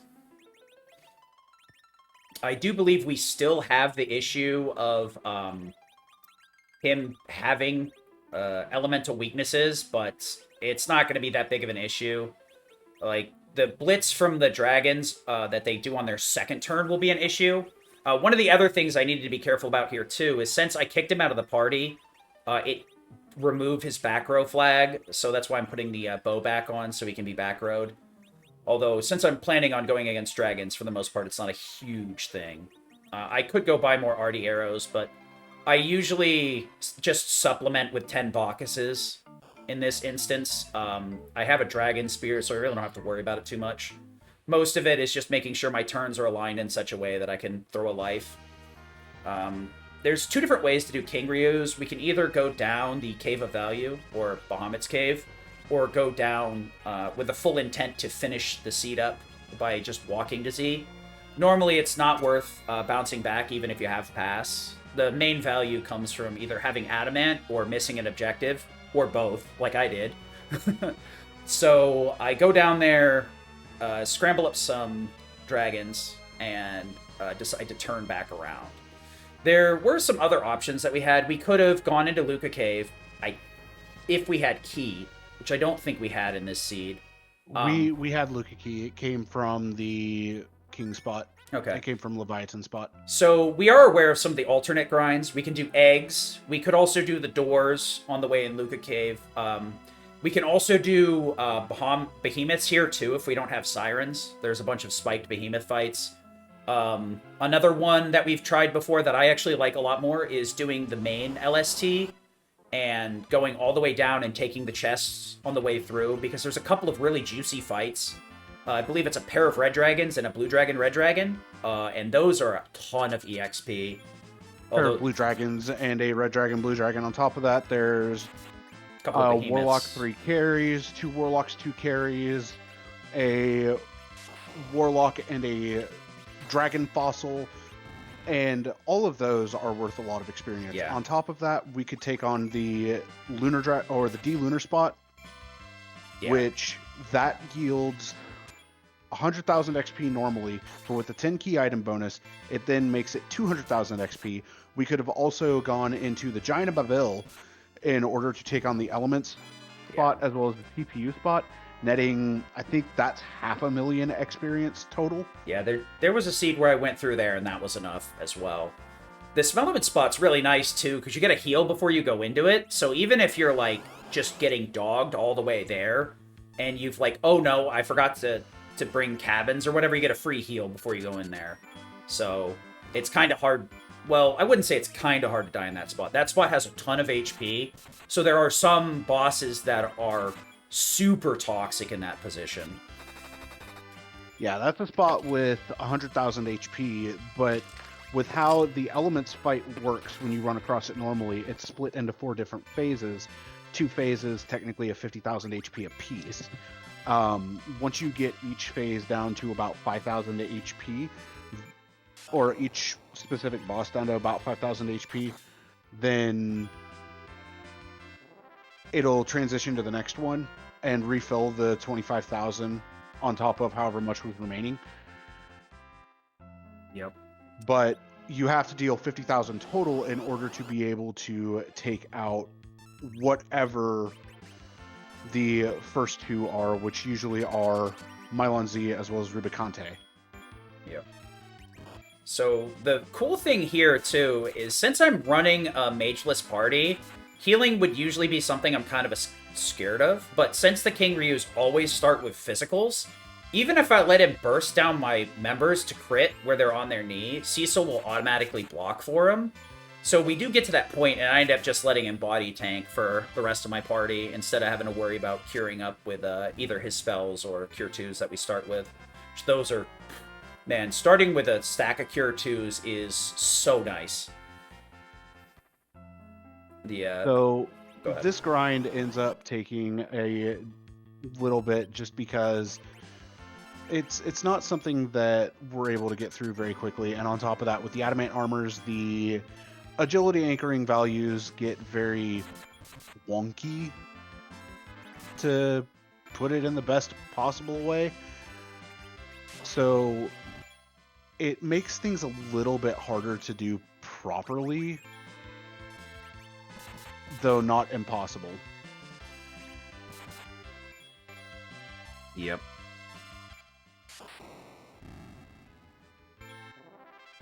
And at this point, I'm grinding until Sid ends up having his crystal, and Sid is grinding until he feels good to go. His agilities are a little bit skewed because of the adamant armors having edge, a few other things. Yeah. But ultimately speaking, it's nothing too terribly bad to deal with.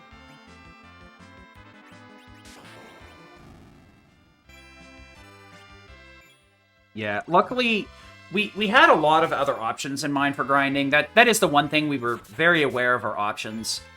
Obviously, if we can get a hold of dragons, especially with an Edward party, we want it. Just having the safety of him being able to survive a nuke / Big Bang puts us in a much better position. So it is definitely the way you want to go. Especially with me, since I went with a Zerk party, I can just burst through the final boss real easily. But, you know, you disrespect Z, and sometimes your day gets ruined. And I've already had one fight blow up in my face, and I've decided Zeramus is not going to be round 2. So, yeah.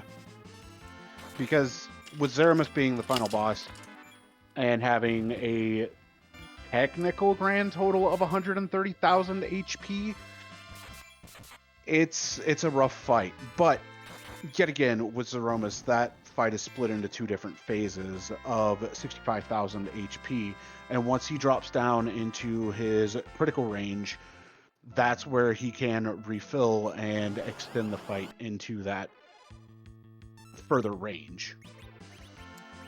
Yeah, it's worth noting, but one of the community members did contact us last year, and I'm assuming the offer's the same, that we may be able to get a special song and or Z Sprite, depending on the submission being accepted.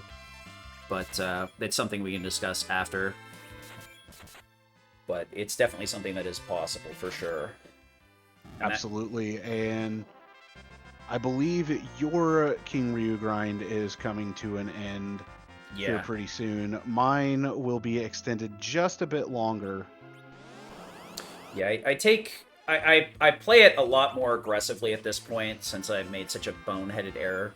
I've gotten like an equilibrium, and I check for a few different things. With Eddie, I'm trying to make sure I hit a certain HP value. Especially with the Zerker the Zerker party, I'm trying to be a little bit more respectful.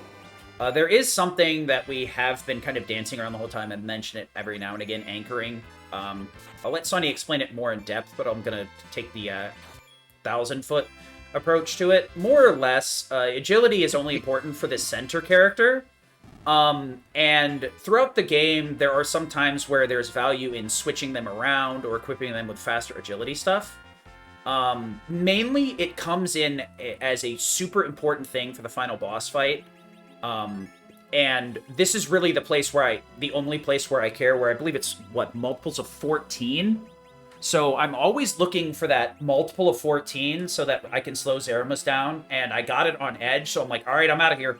Peace. See you later. Yeah, give me just a moment and I'll explain agility anchoring. So, at this point, I'm like, okay, we're yapping about something. Something. And then I hear Crystal, and I'm like, oh, I don't have Crystal. Well, So I'm like, okay, Adamant's first, Crystal second, Boss third. That's how this is gonna work. So I drop off to get my regular ship here, because I can't go underground with the Lunar Whale, or else I just fly it, because it's not that much slower. But I can't take it underground, and I have to go underground to get both the Adamants from Giat and to clean up King real quick. So what I opt to do is go grab my Adamants, which will make this fight a lot easier. I make sure to not put an Adamant on Kane at this point, because Kane will do a lot more damage with Adamant, but it will screw up the agility anchoring, because it adds 15 agility, so it would push him 1 over. And since I have the perfect anchor, I want to keep that. So my damage is a little bit de-optimized in that aspect. Alright, I got enough to get 1 Adamant, don't care. I might be able to make enough by selling stuff, let's see. Okay, the Avenger. Yeah, the Avenger is probably worth it. I think what I end up doing is I put the Adamant on, sell the Black Belt, see where I go, and then it's barely just not enough, so I opt to get rid of the Adamant as well. I'm also looking for some extra random stuff that I don't need anymore to make that last little bit, and it's enough. Grabbing that Prote Ring gets us an extra Adamant, so now I'll throw that on Eddie as well. Eddie, unfortunately doesn't get quite as much out of it, since the spoon is 255. The extra strength really does nothing, but the extra 15 agil will make him faster, and gives him a bit more survivability too. So if he gets hit with a nuke, he has some levels of defense, but not too much. Yeah, so go ahead. Okay, to give a bit more of an expose on agility anchoring, the way that it works is it calculates a relative agility based off of whatever character is in slot 1, or the central position. In the case of my party, it's where Cecil is. That agility number is then divided by 14, and you have the relative agility of insert number here. So if you're at 14, you have relative agility 1, 28 relative agility 2, so on and so forth, in multiples of 14. The remainder, on the other hand, can also influence this relative agility, as well as where the ATB starts for whatever enemy you are facing. So with that in mind, if you have an even RA or an even multiple of 14 on your character that's in slot 1 of your party, that relative agility value will end up being that flat number. So I believe your Kane was at 56 agility, correct? I want to say it was 42 because he doesn't have the adamant on. Okay, if he was at 42, then that's relative agility of 3 on Zeromus, which is actually a pretty good relative agility to go into that fight on. And it makes it a heck of a lot easier to get through. Yeah.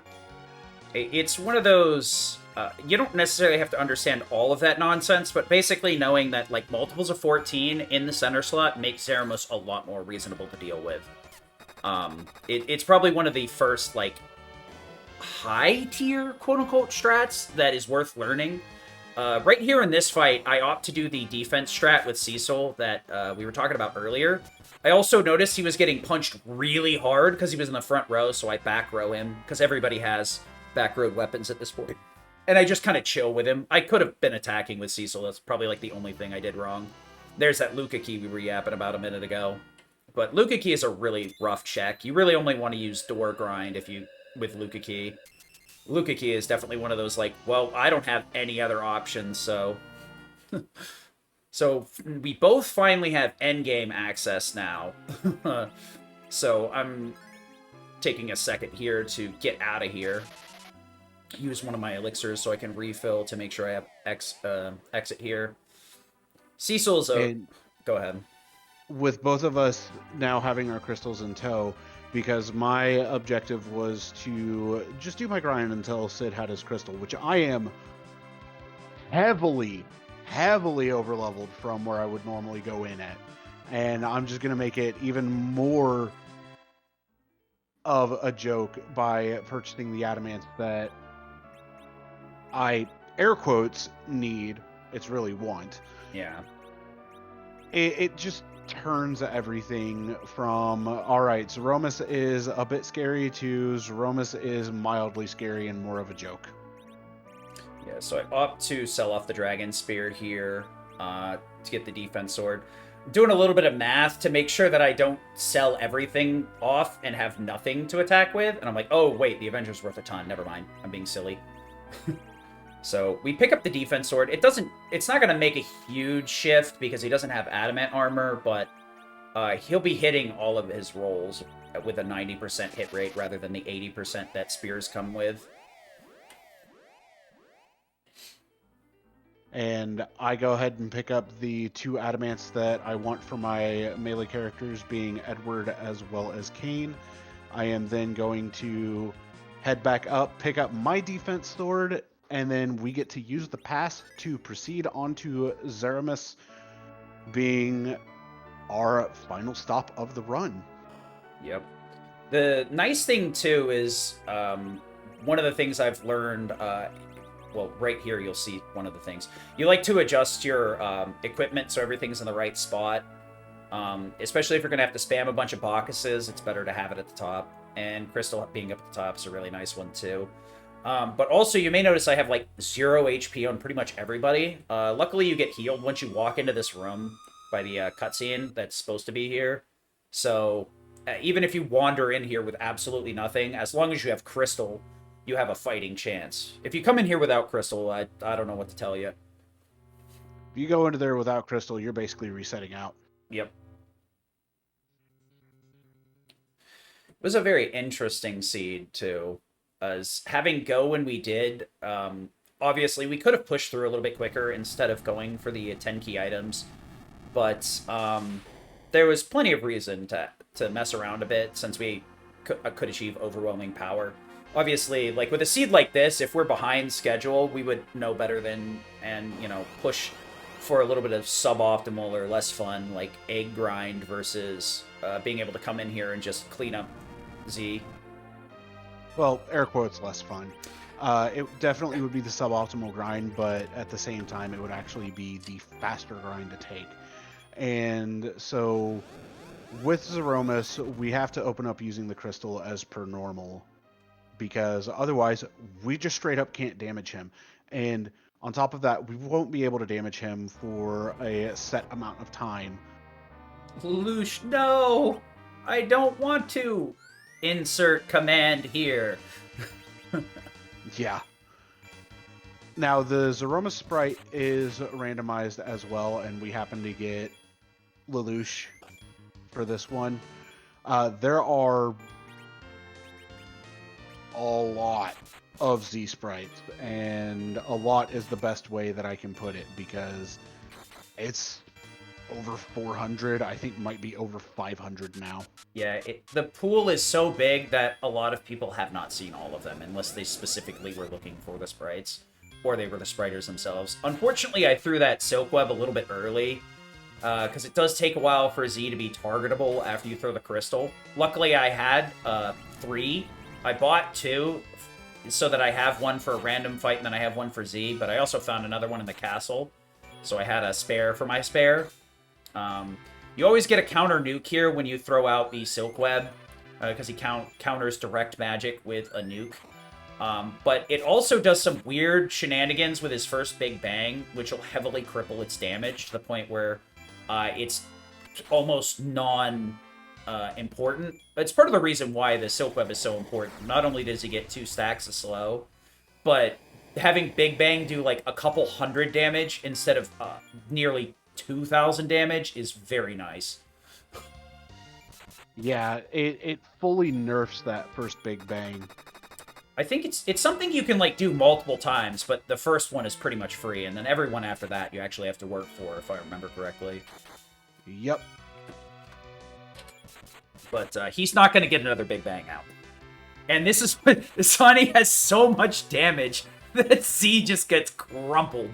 And I'm like, okay, well. What is it? I think you managed to skip refill? I fully skipped refill on that Z fight. Yeah, we get some falling rocks here, which is like a minor inconvenience. But that means he's going down very shortly here. And yeah, Medio comes into play when he has 12,000 or less HP remaining after his refill. Yeah, that's pretty much it for this. This was like one of my first quad Zerk seeds, but it was a pretty fun one. We've had a lot of practice seeds, but I don't think we've really had any that ever went over the 2-hour estimate, like, at all. I think the worst we had was, like, last year's submission was, like, 2 hours on the nose.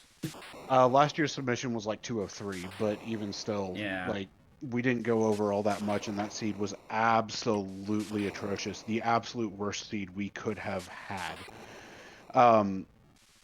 We did forget to mention that the randomizer was updated somewhat recently from our last submission, increasing the cost of the life potions, which it kind of consequential. I end up buying kind of like consequential, but also inconsequential at the same time. Yeah, it I buy makes them more valuable. I buy 30 instead of 50 now, and I still get to the same spot. I just have to be mindful to not like try and buy a stack of 50 and bankrupt myself. I mean, I still buy 50 regardless. I cut corners on a lot of silly things. The thing is like, since I want to hold on to things, so that if like, oh, I run into an edge and I just got done selling a Masa, it feels really bad. But if I have like no character checks, then I'll be like, all right, these Masas gotta go. I'm not looking for another character. Meanwhile, Sonny's like, yeah, Edge ain't that good. I'm fine. I'm just gonna be taking his equipment. But I also know very well what I am capable of after playing FF4 for years, or after running FF4 for almost a decade. Yeah, I know. Now I've got like 1 or 2 years because we were practicing the year before 24, and we practiced sporadically throughout all of this year leading into 25. Mm-hmm. I have a lot of fun with this, honestly. And I know the community does too, so I'd be very happy to be able to represent this and show it off. That there's more than just the competitive circuit. You can actually have fun with it in a lot of different ways. In so many different ways. And the most fun part is after we have finished the seed, there actually is a roll of where all of the key items ended up landing. So we're able to see where they all ended up being. I know we didn't get to talk about incentives, what we could do for those, which would be character names, whether or not we get the Supersmith item, which is just forging the legend sword with the adamant. We could even have an incentive for having a specific character Yeah. going into the Zeromus fight in our party. I mean, Things like that, just to add a little bit of extra fun. yeah. I'd probably be comfortable with doing 2 of 5 party members. Because you can build around a couple of party members if you know you're going to end up with, like, black mages. You're like, all right, sure, I get the memo. We're doing reflect. Got it. Yep. So, like, the amount of incentives that we can have, they, and I'm going to say in air quotes, are limitless, even though there is a very Finite hard limit. pool, yeah. But that's pretty much all I've got. Yeah. For the run and extra It's stuff that we could do for it. pretty much. Like, the only other thing we could do would be, like, 17 to 17. And, like, without a very good vetted seed, that could get very sticky very fast. I mean, at most, like, maybe 4 of 5 or 5 of 5 if we had, like, a vetted seed that isn't, like, ridiculous. Where it's like, alright, we gotta beat Wavern and Waterfall or something silly like that. But, yeah, I think character names, a couple of enforced characters, maybe Supersmith forced, is kind of what I was thinking too. But I think that about does it. Thank you for watching our submission. And I appreciate your time. Hopefully you guys think this fits well this year, as I think this is a really fun thing to do. Any last thoughts? Pretty much what you had said. I know that a couple years ago we did have Final Fantasy I randomizer co-op under pretty much the same premises as what this run will be. So hopefully there will be some appeal with this run, having that already in mind, even though this game is very, very much different from Final Fantasy I randomizer. Yeah, that's aside from the thank yous that you had already said and taking our submission into consideration. Just thank you all in all for just having the wonderful event. Yep. I'm glad that I can help run the event. Honestly, it's that FF4 rando that interested me in submitting something like this, and I thought the hook of, like, a less skilled player with a more skilled player being able to show off how somebody can learn the game and have more fun with it being a very good hook. But that's about it for the video. We got like 6 seconds left, which I'm sure it's just going to loop in it anyway, but thank you all for your time. That's about 2 hours of it. So we are out of here.